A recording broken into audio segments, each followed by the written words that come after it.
Welcome again to Safe Bricks. Today, we are going to be learning how to easily animate the mouth of a minifigure with the free software Blender, and using mecabricks and Photoshop as well. Let's watch it together, shall we? The first thing that we're going to do is to go to mecabricks.com. This is an amazing resource, and don't forget to support them on Patreon if you're going to use them often. We're going to go to the library, look for a specific category for minifigures, and from there we're going to look for one minifigure that we're going to animate later. In this case, I'm going to choose the minifigure called Max. Max is a very simple minifigure that was created by Coneco. If you go to the editor, you're going to be able to go and save this minifigure in a format that we're going to import later to Blender. I'm going to choose the wavefront format because it's what I think so far the best one for what we're going to do. Once it's downloaded into your computer, it's going to be compressed, so you need to uncompress it with whatever tool that you have for that. Inside the textures folder, you're going to find the image for the minifigure face. We're going to rename it before editing it. And we're going to create a copy that we're going to rename it in the following way. It's important to keep the sequence of the numbers that you see on the screen. We're going to open the file that we renamed with an editing tool. And like mine is Photoshop. Then we're going to look for the mouth and modify it in a way that will make the mouth look opened. Basically, this way we're going to have two images for the face of the minifigure. One with the closed mouth and another one with the open mouth.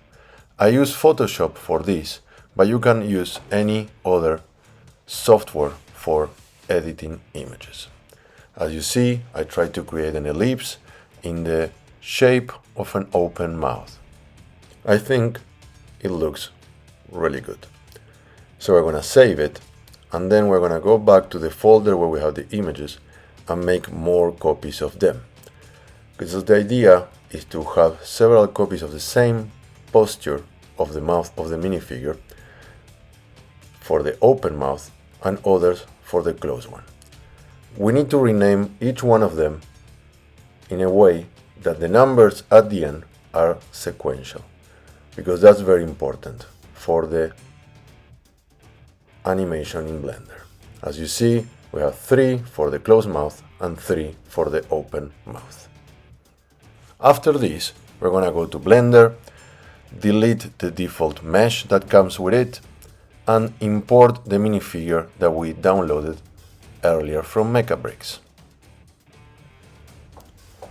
We look for it, we import the OBJ file, and once imported, the first thing that we need to do is to transform it into a smaller size, because every time you import something from mecabricks into Blender, it comes in a very, very large size. So once we scale it down, we're going to be able to continue. I'm rotating it now, so it's going to fit with the camera that is already by default created by the Blender application that you can see here when you click on this icon. Once we do this, we're going to select the head of the minifigure. We're going to go to the bottom part of the screen and change the editor into the shader editor. This one is going to allow us to change the default texture that comes with the mecabricks minifigure, and we're going to click on the open image and select the ones that we created before, the 6 of them all together. We need to make sure that the number of frames on this image object are correct. So we have 6, which is great. And then we're going to click into cyclic and auto refresh, which will make that the texture is going to keep changing all the time where there is an animation. make sure that it's an image sequence, that is the one that we need. Once we render, this is what we're gonna see on the screen. That basically looks like the virtual presenter that we use in this channel. Thank you for watching. If you like the video, don't forget to subscribe, so we keep creating great LEGO related content for you.